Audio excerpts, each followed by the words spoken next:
The Mark Jeffrey podcast is part of Britpod Scene, an independent network of uniquely British podcasts that's always growing. Check out BritpodScene.com or follow Britpod Scene on Twitter to find out more. Hello and welcome to the Mark Jeffrey podcast show. This is episode 30, September the 28th, 2017, recorded from the studio on the hills, southwest UK, not a million miles from London. Episode 30 was once again proudly brought to you by those crazy guys at NPC Solutions for all those computering needs.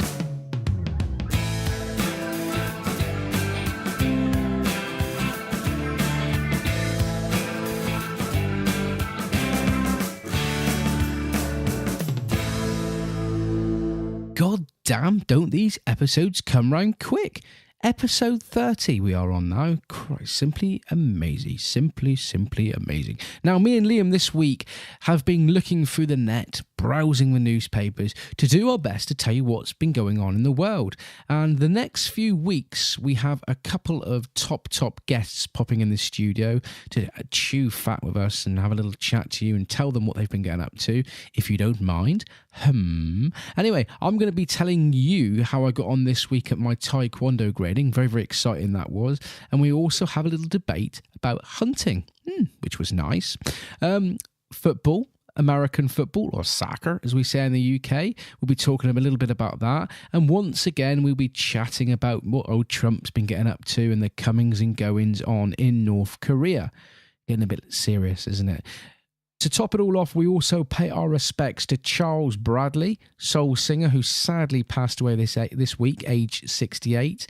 And if that's not enough, we have music sent in once again from Shameless Promotions by a band called Pylonreenactmentsociety. Easy for me to say. That's not all. We also have music from Ummagma.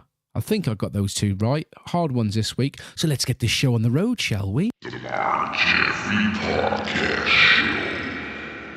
Yo, Liam, what the frickin' hell's up? Yo, homie. How's your bum for love bites this week? Oh, yeah. It's your week off, isn't it? You've got a week's holiday. Unexpected week off, mate. What do you mean unexpected? How can you have an unexpected holiday? Well, I thought it was the end of next month. So it is indeed this week. It is this week, mate. I'm off. So what have you got planned? Anything nice for your week off on holiday? Because it was so unplanned, nothing really, mate. So I think it's the best kind of week. Just see how it goes. Bit of music, bit of running, bit of get out on the bike. Pull that microphone a little bit closer to you, Liam, because you're looking very uncomfortable. No, sit back and relax. That's it. You look a little bit uncomfortable there. No. I don't like to see you uncomfortable. No, I've heard that. Yeah. No, sometimes those holidays are the best ones, to be honest with you. When you haven't got anything planned and you can just sit back, get up when you want to get up, do what you want to do, go to bed when you want to go to bed. It all changes when you have kids. It's funny you say that this morning. I thought last night I'm going to have a lie on. Never get to do it. A lie on? A lie on. So that's a thing in the jungle, isn't it? A lie on? A lie on. I'm going to have a lie on. What time did I wake up? What time did you get up? 6:30. Oh, Christ. That's the problem with our job, isn't it? You do struggle to have a lay-in at times. The body clock finally sorts itself out about Saturday morning. Did you do much at the weekend then? I did. I went to a lady from our work who is in a Lions Club, which is a kind of charity or a good cause in the local area. But what is the Lions? What is the Lions? It's an international organisation which does stuff for the community and charities. The Liars. The Liars. The Lions. We went to a 80s night. Oh God, I can't imagine what that was like. Well, it was exactly as you can imagine, mate. But did you have to go in fancy dress then? Well, go on. Did you go in fancy dress? Well, I just wore a Boy George outfit. I wore a cheesy tie and a kind of jacket and I wore me docks actually, me red docks. I bet you look like a complete and utter bellend. Actually, I looked all right. It was Adam Ant that turned up. Oh, fantastic. Who was Adam Ant? Who turned up as Adam I don't know, but they had the fancy dress thing. And they had the judging, and Sonia from our work turned up and was going to be doing it. And just right before she was about to, and may I say, really the only person that had properly dressed up was Adam Ant. She got up on stage to announce who had won. It was obviously going to be Adam Ant. He'd left. Oh, no. Just as well I didn't go then, wasn't it? They had to call him back in. This is where I hadn't gone. Yeah. I would have won hands down just for being myself. You would have. Who would you have gone as? Elton John. Bucks Fizz. Elton John. No, it was good night, mate. Bucks Fizz. Cheesy music and alcohol. Is that what it was then? Basically, it was Pretty just much. listening to And a pasty. pasty. Where was the pasty from? I believe Bodmin. Bodders. It was all right though. Proper Cornish. It's all right. Proper Cornish. Yeah. My ex-girlfriend used to work for Proper Cornish. Yeah. Yeah. So she used to bring loads of cheap pasties home. Booty job. Proper job. I'll tell you what, mate. I have had an absolutely amazing weekend. Have you? And it's one of those weekends where you've done a lot, you've worked hard, and everything's gone right. And I tell you what, mate, I am totally buzzing. And you know when you find that something goes right and you start to get that roll of good luck, and you think, oh, it's going to go tits up in a minute. But no, it continues to go on and on and on. Well, it started Thursday. Right. The good luck didn't. The good luck? No, it's not the good. That's me, good looking. No, the good luck didn't start till Saturday, and Thursday and Friday was not the greatest of days, to be honest with you. Like I say, it started Thursday. I was looking. Remember on the last episode, I was saying that my car Shazza was poorly, my convertible, and that I was looking to get a new one. Yeah.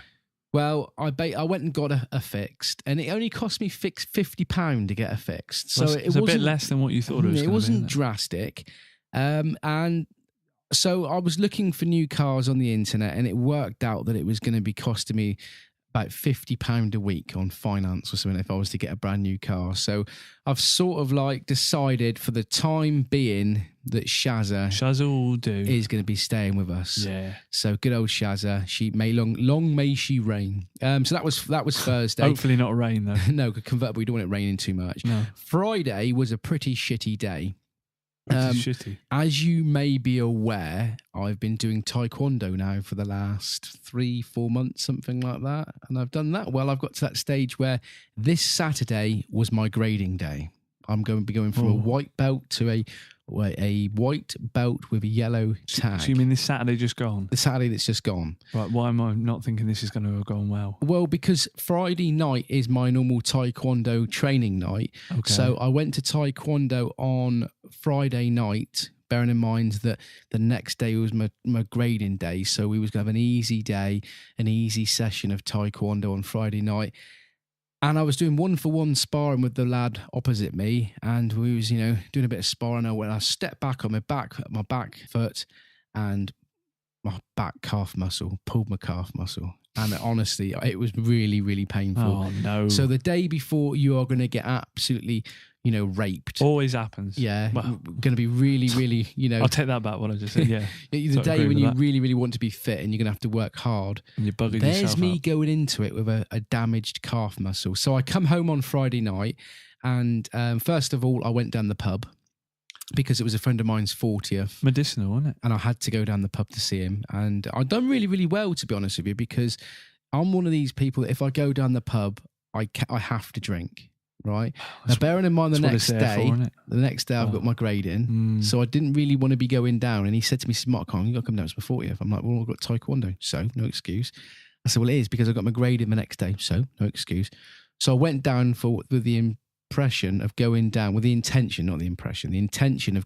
for having a pint and being home for 10 o'clock. What time you leave? 9:45, 2 pints. So I thought I'd done pretty good. Oh, you actually did? I actually went home. So I was expecting you to say you. No, I kept strong, mate. I kept strong. So I got home, my calf muscle was really, really caning. So I got one of those heat pads. It's like a barley, like little bean bag thing. Yeah, I know what you mean. Put it in the microwave for 3 minutes. 3 minutes, job done. Strapped it to my leg. Absolutely burning my leg. It was really, really hot, these beans. Get hot. Whacked a couple of ibuprofen down my gullet. And then after that, put some of that blue tape on my leg to get the blood circulating right in the right area. And I thought I'd leave it at that. So that was Saturday, and I woke up. No, that was Friday. So I woke up Saturday and done exactly the same thing again. Woke up in the morning, put another heat pad on my leg, took some more ibuprofen, reapplied the tape. And I tell you what, mate, it really, really did work. Did it get you through? I went into my grading on Saturday. I got to my grading. I had to get there for 10:30 because Zach was grading in the morning. The juniors were grading in the morning and the adults were grading in the evening. And I got there and they were really, really hammering the youngsters for fitness. They were looking for fitness with them, and I was just so sat you're looking there, and thinking, what the hell have I got coming? and I'm thinking, my calf muscle's still a little bit sore. I'm not going to make it. I'm not going to make it. It was controlled pain at this stage. It wasn't aching like the night before, but it was controlled. And they, so in the afternoon came, and I was really, really nervous, but at the same time, really looking forward to it. And I'll tell you what, mate, I really, really, really did enjoy myself. Really did enjoy myself. I managed to control my nerves. So instead of like going down that nervous route and being a bundle of nerves, I managed to control my nerves and, how can I put it, channel my nervous energy into my grading. And I'll tell you what, I performed miracles. I really, really did impress myself. And now you're running the group. I know. And I got some really, really good feedback from the chap that was in charge. That's good. And he was going on about my kicking and that, and said that I'd really, really done well. So I don't know for definite whether I have passed my grading, because we have to wait till our next training session, which is Wednesday. But bearing in mind that he did say that normally if you fail, you'll get a phone call Sunday morning to tell you that you've failed. So I haven't had nothing. So chances are they either haven't got your phone number or you passed. Yeah. So no, all well and good. It all went really, really well. Yeah. And it kind of it. Have you ever done that thing? I want to quickly say something about this. Is this grading that I'd done? Mm-hmm. It's sort of like, I always think that you've got to do some time in your life, or a couple of times a year, something that really scares you. Yeah. Do you know where I'm coming from? I guess so. I mean, about 3 or 4 months ago, if you had said to me that you was going to do Taekwondo, I'd be like, yeah, all right. I was it was very nervous, but sometimes if you do something out of your daily routine that was a little bit more nervous, makes you a bit more nervous and a little bit like cagey, I think you got to do some things like that to actually like channel your energy, put your energy in the right place. Something don't new. You think? Something new, yeah. Yeah. Is there anything new that you fancy doing? Is there something that you've always wanted to do that you like? You just got to get the ball by the horns and do it one day. Other sports, maybe something else. Like I say, I went running again today for the first time for a while. But maybe a bit more on the bike. Also, perhaps if you just chuck yourself at the deep end and do a half marathon or something. Have you done a half marathon before? I've done the 10K. Yeah. But yeah, no, I've always wanted to do something like that. I think maybe build up to it and get in on one of the half marathons. So guys, what you've got to do, is you've got to. What I'm saying is, give it a go. Grab the bull by the horns. Grab the bull by the horns. Get out there. Do something that you've always wanted to do. Something different. Challenge yourself. Perhaps a podcast. Perhaps, you've been listening to me and Liam on this podcast. Perhaps you think, I could do this. I could do as good a job as them. Get out there and channel your energy into a podcast or something like that. And if you need some help, get in contact with me, jaff10@hotmail.com, and I will tell you what equipment you may need or anything like that. But yeah, channel your energy into something and give it a go. Do something different. So there, I went down the caravan because I was after my grading, I was absolutely buzzing, and I managed to get the evening off. The kids, Nikki said she was going to stay home, and I went down the caravan by myself, and I bumped into a friend of mine. Well, he's not really a friend; he's kind of an acquaintance.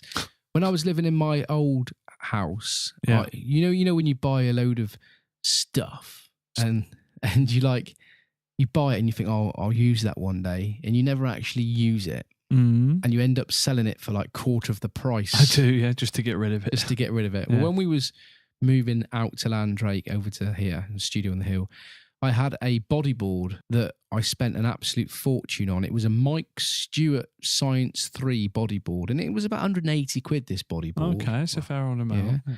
And I had some man to propel fins, because when you do bodyboarding, you need some fins to paddle it out and all that lot. And I had my wetsuit and all of this lot.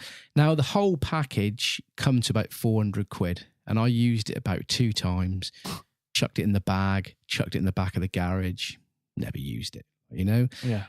And I ended up selling it to a bloke for 50 quid just to get rid of it.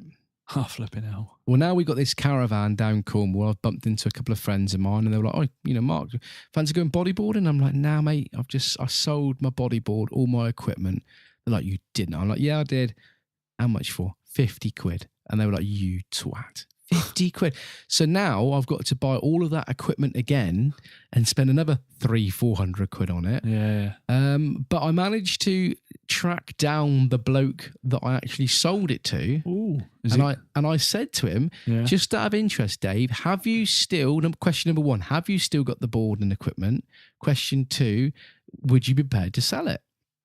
So he got back to me last week and said, yes, Mark. He says, I bought it off you. He said it got chucked in the garage. It's never, ever been used since. And yes, I have still got it. So I said, well, would you like to sell it? So I went down the caravan this weekend because luck so has it that he has a caravan on the caravan park. How much? 400 quid? I know. I bought it off him for exactly the same price as what I sold it to him. Jolly good fellow. Yeah. So I've got all my bodyboarding equipment now. You haven't lost out at all then? No. So that's another thing that I'm going to be going out and doing a bit of bodyboarding, surfing and stuff like that. So getting the fitness out. So that's all right, man. You ever done anything like that, bodyboarding before? Only years ago when I was a kid, really. But yeah. I should do it again. Yeah. It's cool, especially in Cornwall. Yeah, it's lovely. Beautiful weather. So that was basically my weekend, really. Like I say, it's been, everything has been getting, the whole weekend I've been having all these little bits of luck and it's all coming together. And Sunday evening, I came home and I tell a lie, Sunday morning I came home. I drove home Sunday morning for an early start and I started cracking on with just doing a bit of work around the house. And the front of the house was looking a bit untidy and needed a good wash down. So I got the old pressure washer out. In the rain, it was sitting it down with rain. And I just thought, I'm going to get wet. So I just pressure washed the whole of the house. Takes a while, doesn't it? Problem is, it's like what we were saying before. When you start pressure washing, right, you can't stop, can you? You pressure wash everything around you, pressure washing it down. It's like painting a bridge, isn't it? It's just, you never end. So on the way home to do my pressure washing, I was listening to episode 1013 of the Joe Rogan Show. Okay. And he had this dude on called Cameron Haynes. Now, I've never heard of him before. I haven't got a clue who he is. But listening to the podcast, he was a hunter. And but he does bow hunting.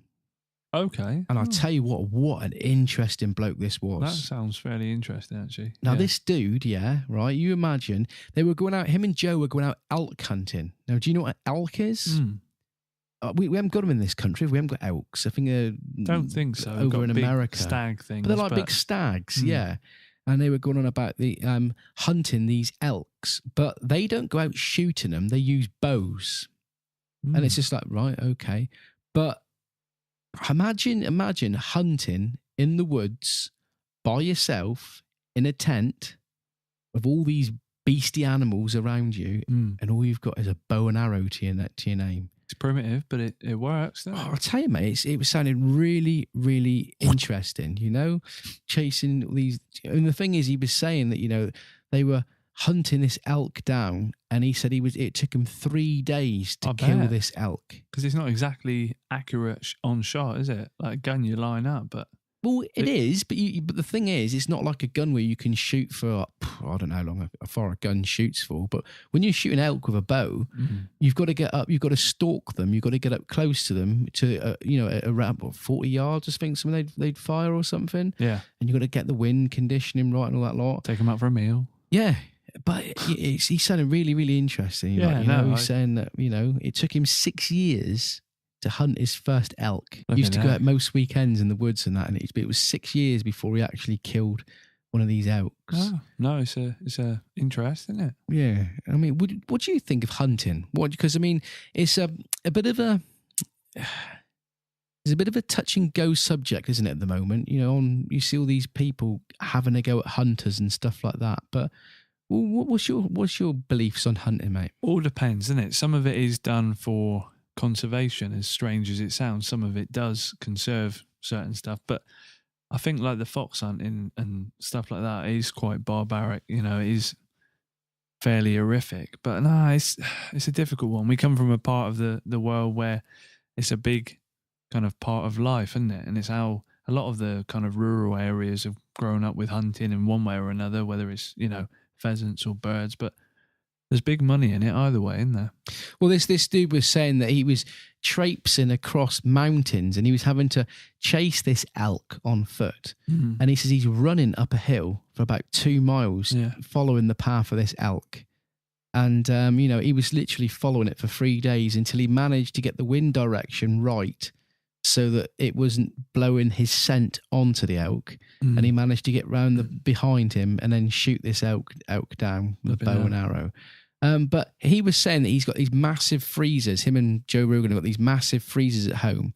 And when they shoot the elk, they skin it. They take the big slab of meat off the elk there and then, right? Then they take it to butchers, and the butchers cuts it up into joints of meat and shrink wraps it and preserves it. They don't preserve it, but shrink wraps it and all that. Yeah. And he says that he hunts because he doesn't eat any other meat. So if he doesn't kill an elk, his family don't have any meat. Sorry. Sorry. So it's choking here.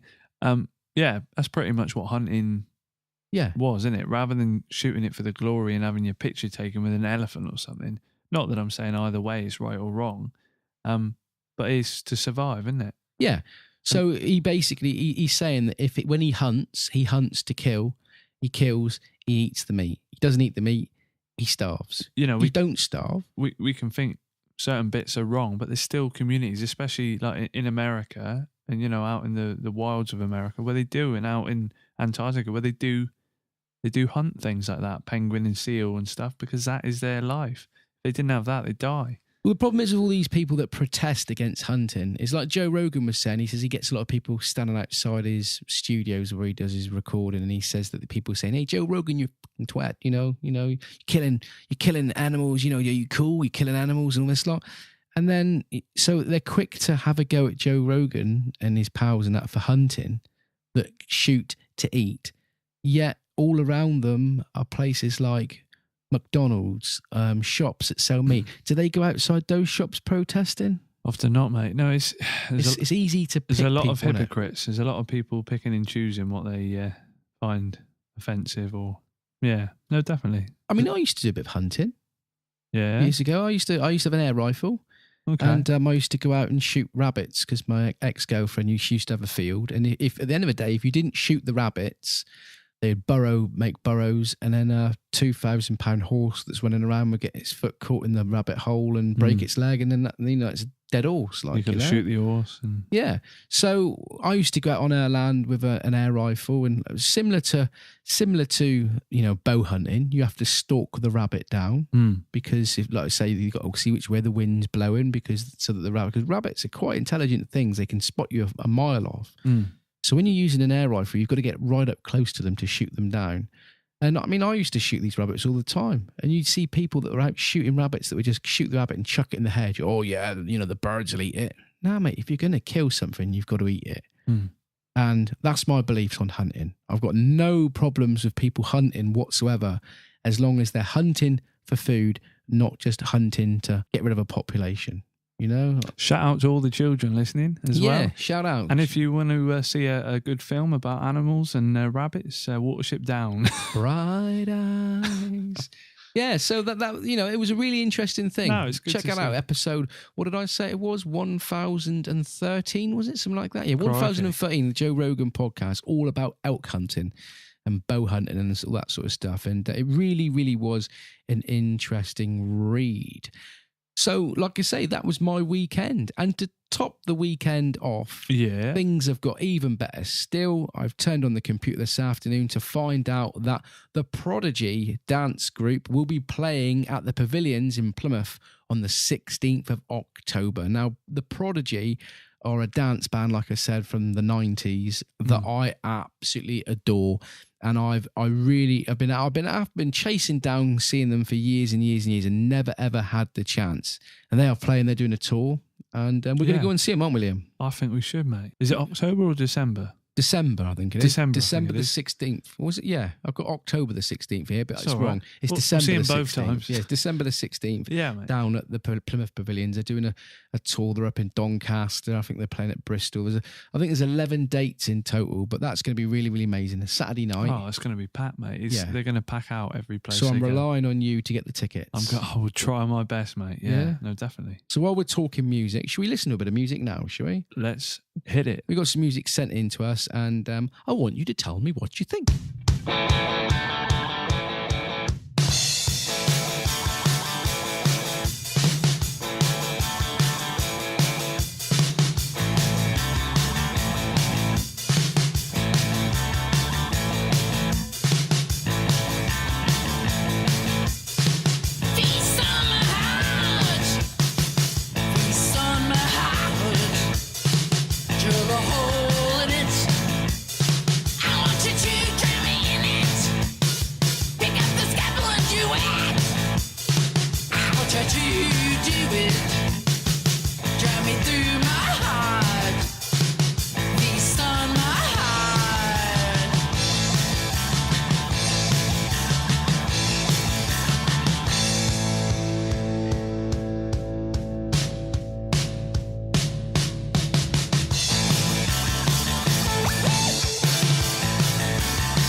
Our first song of episode 30 sent in to us by our good friend Shauna at Shameless Promotions, and I think you will agree that was a top tune.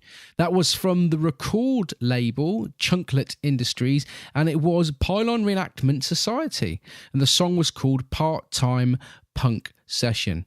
If you like that one, be sure to hook up with their digital EP release on October the 6th, 2017, and their vinyl release on October the 20th, 2017. For more info on the band, look them up on Facebook, www.facebook.com/Pylon Pylon Reenactment Society. You can also find them on Twitter, SoundCloud, YouTube, Instagram, and those links will be indeed by my show notes at www.jav10.simplesite.com or on my show description notes at http:// the Mark Jeffrey podcast show.libsyn.com. The Mark Jeffrey podcast is part of Britpod Scene, an independent network of uniquely British podcasts that's always growing. Check out BritpodScene.com or follow Britpod Scene on Twitter to find out more. Tell you, mate, we get some really good music sent in to us, didn't we? Oh, it's brilliant, mate. No, Really enjoyed that. There's some good quality music out there. yeah, definitely, mate. Another thing, I've just remembered another thing that happened this weekend. Another thing. Well, as my weekend, the amazing weekend I had was, we'll talk about a little bit about football, or soccer, as the Americans call it. Soccer. Brentford, my team, the Mighty Bees, Bees. they got their first win of the season, beating Bolton 3-0. So, Okay. we was bottom of the league, and now we're gradually creeping Quite a few up. weeks into it as well. Yeah, we're about 8 weeks in, so it's our first win. But it's beginning to. It's one of those things where Brentford have played well this season, but not got the results. Not well enough to win. Well, yeah. No, but you know just what I'm been saying. unlucky. You know what I'm saying. Yeah. Yeah. How did you an Argyle fan, aren't you? I do like How Argyle. did they get on the weekend? They're not great. Came second again to the Mighty Doncaster. Mm. Yeah, I do believe that this week was the first day of the American football season. It was, I believe, and they played something in Wembley, didn't they? As they do every year, or am I thinking of something else? I always the world, is it the World Series or something like that? Isn't it? something like that, and I know there's a big controversy at the minute because Donald Trump. It should be no surprise that he's come up with something ridiculous as fake news, has made this big thing about American football stars kneeling when the national anthem is being sung. Now they've I don't know if that's right, mate. but they've always Is that right? No, I think you've got it wrong there. what's that? I think what it is. Or is it not American football? No, I'm not sure without looking at it. It is American football. You are right on that, but it's to do with a lot of black people that are involved in the game are rebelling against it, and they're kneeling down. I do believe when the national anthem's being played, and I think it's all to do with racism or something. I was going to say that is why I think they started doing it, but now it's kind of gone on as a protest against Donald Trump rather than race. So now they're saying they expect it now to be throughout the whole country, people showing their support, not just to the race side of it, but they're just going to be kneeling and singing the anthem because they're able to. Because Stevie Wonder done it the other night, didn't he? He was playing a gig, and as a mark of respect to his, his culture, he knelt down on the stage. Oh, isn't he lovely? So, old Donald Trump there doing it again. But American football, like you say, it is a bit of a. I don't really know much about it, to be honest with you. Have you? I've tried sitting down and watching it. It's a very, very strange thing, isn't it? American football. Do you know I've stayed up quite a few nights where I've had days off or weeks off to kind of watch. Never really got into it. Never been able to. There's some ridiculous thing that they say. That I forget how long a game is, but it seems like it goes on for days. But there's only a very small amount of play. All the rest is the kind of bring the cheerleaders on or the halftime thing, and it will all break. And well, they have four quarters, don't they? I think it is. And in between each quarter, they get people on the stage. On the when I say the stage, the main.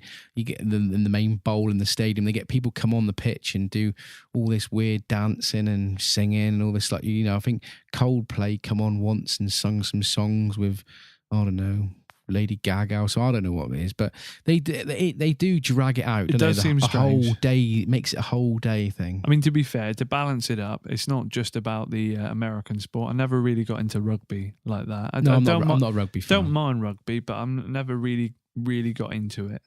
Well, Nicky's dad, when he was over in America, he decided that he was going to go and watch a bit of American football. Okay, he got to do it, I suppose. Well, yeah, he went. That's exactly what he said. When you're over there, when you win at Rome, you got to do what all others do.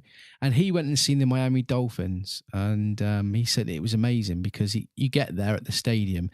the stadiums are like far bigger than ours. They hold hundreds of thousands of people. Oh no, yeah, it's another world. He said he got to the car park before the game, and he says he got there about 9 o'clock in the morning. And he said there was the car park was full of people with huge, great big, like, the American trucks. Americans call them the utes, don't they? But the Americans have got those big Ford trucks. They make a proper day. They have barbecues. They got fridges. Yeah. They really do. It's like a car boot sale in the UK, except everyone's eating and everyone goes around talking to each other. Yeah. It's amazing, really. Well, he said he got called over. One bloke found out that there was an Englishman, Bill, Nicky's dad.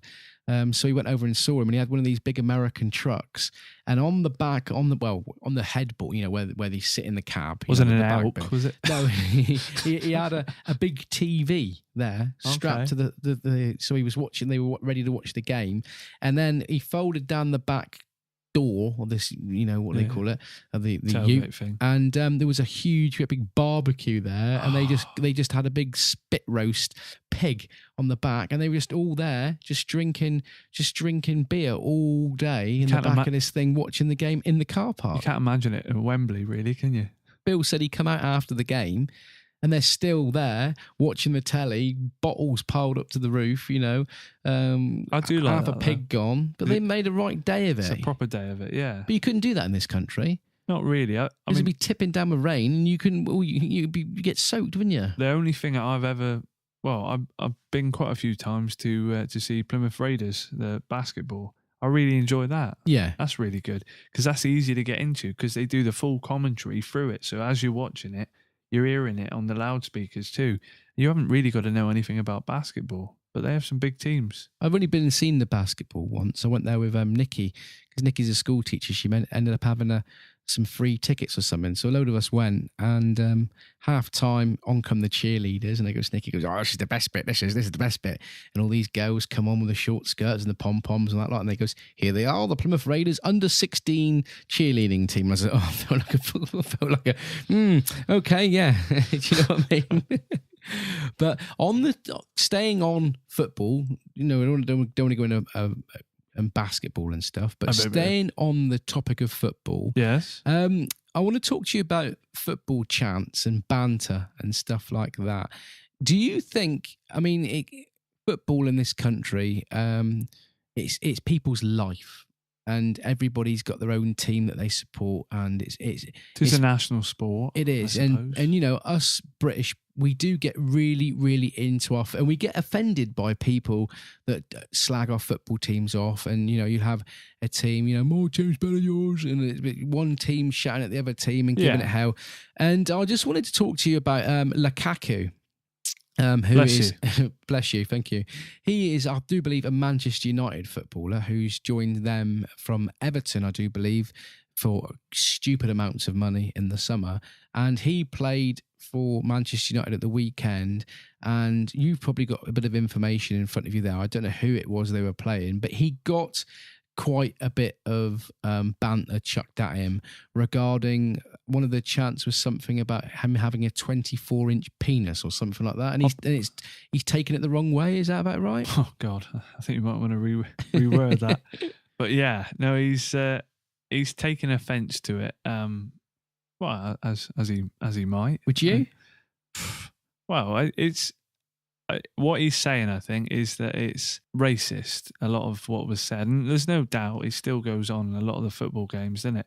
You only got to, or on our TV like BBC or Sky, and you hear the microphones pick up the crowds, and you just hear it, and it'll go on for 20, 30 minutes or more, won't it? Just between the two sides, swearing at each other and in chants, and right flanker gets rhymed with something else. But is it racist?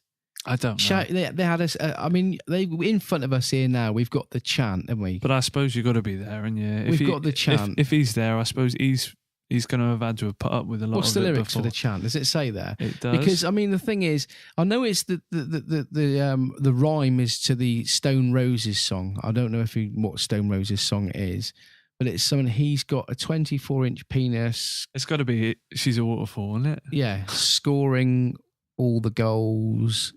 And it's been bleeped out to his toes. Bollocks to his toes, or something like that.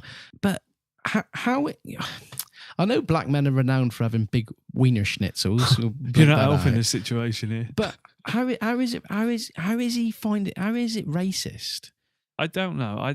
I suppose if someone's known as a footballer, in this country, you've kind of had to grow up with. They don't hold back, do they? Especially in football, they will rip you to shreds. But I've been at grounds where they've been shouting abuse at players, saying that they're going to the misses and stuff like that. You know, that isn't. Do you think he's taken it a bit too far? I don't know. To be fair, a lot of this has come through the mainstream media, and we don't know how much of a big thing they've made of it. He might not have made hardly anything of it, really. You know what they're like for blowing stuff out of proportion. Yeah. Get in contact with us, guys. But yeah. jaff10@hotmail.com is jaff10@hotmail.com. Get in contact with me. Send me an email. Is it being racist? You know, chanting stuff. I mean, like I say, I remember years and years ago when they used to shout horrible stuff at Paul Ince, chucking bananas on the pitch and stuff like that. It's awful, man. That to me is racist. But I don't see that as being racist unless something else happened there that we don't know about. Interpretation of it, isn't it? You know, it's difficult to call, mate. Sadly, Charles Bradley passed away this weekend, age 68. I think he sadly lost his battle for cancer. But Liam, who is Charles Bradley? I know he's a singer. I think he's a soul singer, but I've never heard of him. I know you're into your music and you know a lot about music. Who is he? Who is Charles Bradley? Who is he? New feature. Well, Charles Bradley was a soul singer, and he got kind of famous later on in his career, really. You know, he'd always been a singer. He was a James Brown impersonator. All right. And his nickname was the Screaming Eagle of Soul. Why? For why? Well, his voice, his unique voice. But he actually released his first album, No Time for Dreaming, in 2011 at the age of 62. So it is fairly late on in his career, but he's worked with a lot of different people and a lot of big names and become a big name himself. I've never heard of him. Do you know what the name? It's awful to say. The name rings a bell. It really does. But I'm sure if we heard some stuff, you know, it would be proper soul. Well, small sad news. You know, another celebrity sadly passed away. That is Charles Bradley, who passed away age 68, and it was with cancer, wasn't it? I think he lost his battle to cancer. I believe so. Yeah. Yeah. So there we go. I did see, keeping in the newspaper, more earthquakes have been kicking off over in Mexico. Sadly, the Mexicans have experienced an earthquake. I don't know how bad it was, but I know a lot of people were injured. A lot of homes were destroyed. I don't know if there was any fatalities involved, but Mexico seemed to be, another one now that's fighting the earthquakes. It's killed hundreds. It really has. Has it? 6.2 magnitude. So that's very high magnitude earthquake. And I know that the news, although it had affected hundreds of people and thousands of people across Mexico, one thing that the news reports focus on was it hit a school, or there were children in it, and most of the fatalities were in a school, which obviously it kind of brings it home even more, even though every person who's died is important. You know, them trying to rescue people from a school. And one kind of discussion I did hear is, in a country where they're known to have earthquakes, even if they're not regular, why would a school collapse that easily? Or, you know, there's a lot of places around the world where it might be to do with, you know, money and what's spent, but it starts people thinking a bit more, I think. Very, very sad. What is quite worrying, though, is the amount of earthquakes that's been happening recently. Prime example, I saw the other day that North Korea had an earthquake. It wasn't a very big one, I don't believe, about 3.5 or something like that. But they've had an earthquake, and China are saying that it was an explosion. And South Korea are saying that it was actually an earthquake. So something being kept very, very quiet there. Was it an earthquake, Liam, do you think? Or was it an explosion? It's hard to tell, and it really is. But things between America and North Korea are really heating up now. It is getting worrying now, isn't it? And some of the stuff I saw, which it looks like just that, again, it could be mainstream media pushing it. Fake news. But it's not. It does look this time like North Korea are willing quite easily to launch stuff towards America. And it's a worry because we're all at risk, really, because we always stand as an ally with America. So we would be involved with anything, should anything come. You don't really want the start of another world war, ever. I did see on the news, though, that China are starting to sway towards sanctions with us, in the sense that I did see the other day that China have said that they're cutting half of their oil supply to North Korea. They're cutting half of it off starting in October, I think it was.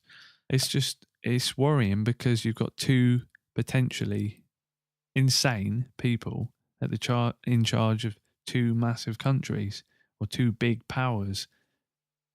Neither one's going to back down, and both look like they well, not quite happy, but like they would easily go into something very, very big. Problem is, I'm gonna be sounding very controversial here now, but I have said this, but I can actually see where our friend Kim, because I can never remember what his name is, I can actually see his point of view, in the sense that everybody's calling him a maniac and a nutter, but all he wants to do is he wants to defend himself. And what he is saying is if America and other people around the world are able to have nuclear missiles, right, why can't we have some missiles to defend ourselves? Because after all, there's only 2 missiles ever been dropped on the world, and both of them were by Americans. So as much as you go on about, the North Koreans being nutters and stuff like that, I think it was bad. There's only 2 bombs ever been dropped, and they were by America. And, the shit is it in the fan, and shouldn't you be able to defend yourself? You may not never use these nuclear missiles, but they are deterrents. And if you've got these deterrents, why shouldn't you be allowed to have these nuclear missiles? But like they always say, though, it isn't a deterrent, though, is it? Because if you're going to use it, it means that someone else has used it, and then we're all screwed, aren't we, really? So okay then, okay. What he should say to Donald Trump is, right, okay, I will get rid of all of my nuclear arsenal, right? If you do. What would old Trump say then? Well, so who's the wrong one then? They know it won't happen, don't they? That's why. Yeah. But one thing that old Kim is doing is he's winding Trump up. I saw in the newspaper the other day, whether it's fake news, I don't know, but he showed all of his people pictures or videos of an American warship being blown up by missiles and also by planes being shot down. But it's not far off of that. I honestly don't think it's far off the US, striking. God, I'll tell you what, mate, it's been a bit of a downer show today. I do apologise. Let's have a people. happy one. Come on. Yeah. Well, before we do get happy, right? There's one more bit of news that I wanted to briefly talk about, and it's, everybody goes on about gun crime in America and how the Americans need to control their gun crime. But over here in the UK for the last 10, 15, 20 years, we've had a real bad thing with knife crime, people being stabbed in the street and all that lot. But recently, knife crime seems to have dropped, and a new trend has taken over, if you want to call this pathetic thing a trend, and it is acid attacks. And there was an acid attack in Stratford not so long, was it in the last week, I think it was. Yeah. But basically, cut a long story short, what's happening is I can't even describe them, youngsters are on the back of mopeds racing around the city chucking acid at people. Now, what is the matter with these? What's the matter with kids these days? It was only about a 15-year-old lad. Why are they doing it? I think at a time when we always look at like terrorism and that, we forget things like this. They reckon like in the London area, this has gone from, there might have been like 20, 30 attacks with acid 20, 25 years ago. Now there's in the hundreds and hundreds. And it is mainly robberies. It's kids on the back of scooters and bikes attacking people, throwing it in their face and stealing whatever they got, usually watches or tablets or, stuff that they're carrying. It's insane. I don't know. It is very... The whole world, mate, has just gone crazy. I just don't understand it anymore. I'm not saying... I don't know what's going on. I'm not saying there's any good way to rob someone, but surely if you're nicking something off someone, throwing acid, blinding them, disfiguring their face, It just is, and they don't seem to care. They honestly don't seem to give a damn. On that note, children, please Sleep tight. Sleep tight. Do not have any nightmares. Don't have any That's what used to nightmares. say on Crime Watch, wasn't it? Yeah. But she play a bit more music. Let's get it happy. We've said too much. We're not negativity. We're not Stuff negative. that's going on around the world. We like to have a little bit of a masturbate on stuff that's going around the world. I like a master. And we've done well tonight. Wow. So yeah, hope you've enjoyed that one, people. We're going to play a bit of music for you now, and then after that, we're going to be talking about International Podcast Day, and I'm going to be telling you a little bit about a couple of the guests that we've got coming up in the next couple of weeks. Okie dokie.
Whoop, there it is. Whoop, there it is. Our second song of the episode sent in by Shameless Promotions.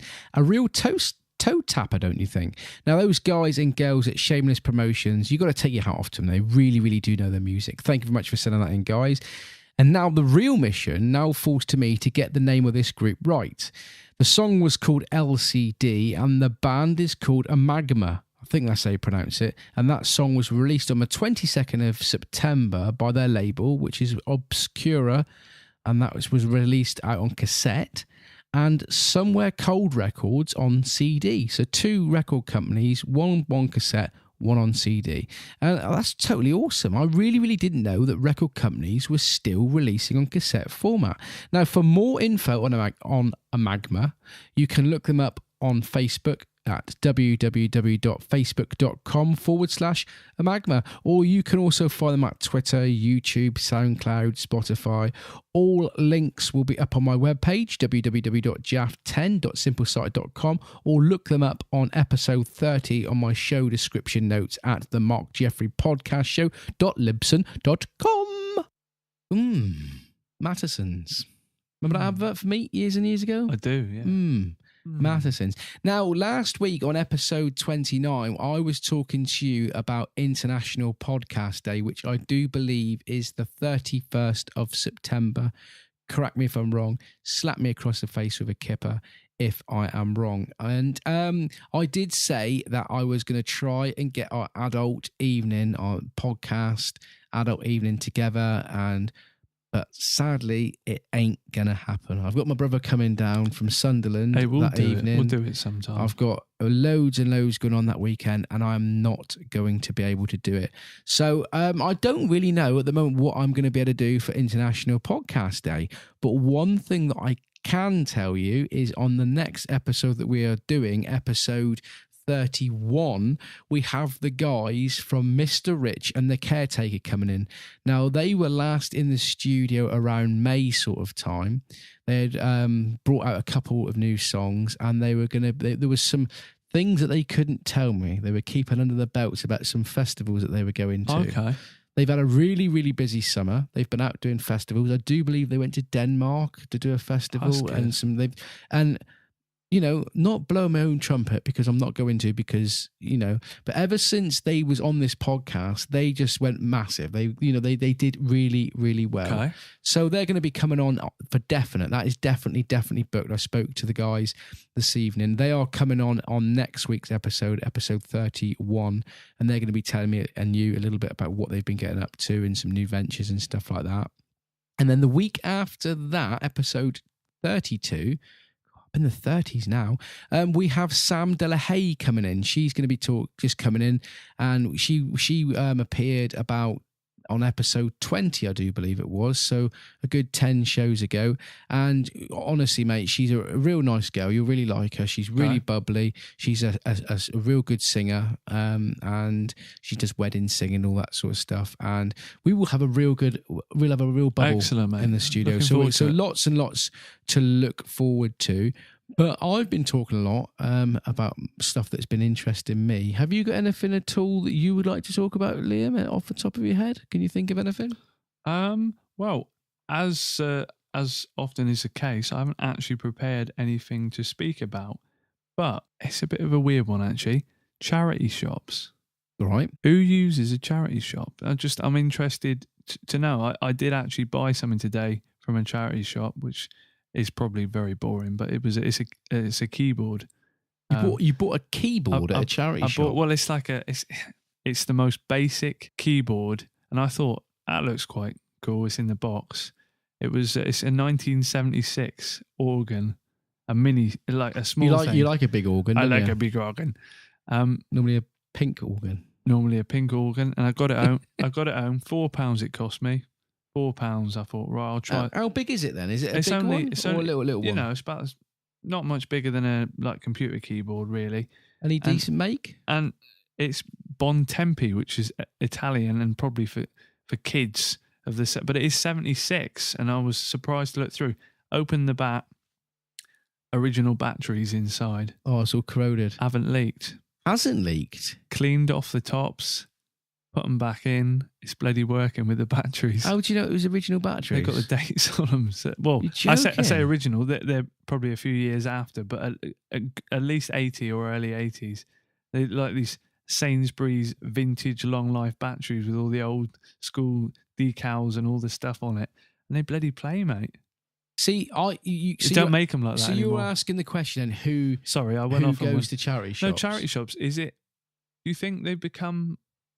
I don't want to use the word cooler. Do you think they're more acceptable? Because I think not that many years ago, they always were seen as you weren't doing so well if you went to a charity shop. But now I think there's a lot of, like, the hipsters, a lot of people go in there, you can buy suits. I think the charity shops have got wise to that, and a lot of their stuff's priced up now a bit more. Sometimes it backfires a bit, I think, and that stuff is a bit too much. Well, my experience with charity shops, and I experienced this about 2013 when I went and bought a nice dress, was no, I didn't. Oh, I know you did. That's why I'm laughing. We went to Glastonbury. We was going to go dressed as old ladies. So I went round every charity shop in the area to find a nice frock, a nice dress. And we've got a few in the area we live in as well. Yeah. And my experience with charity shops is once upon a time, they were relatively cheap, right? You could go into a charity shop and you could pick up a nice dress for under £5.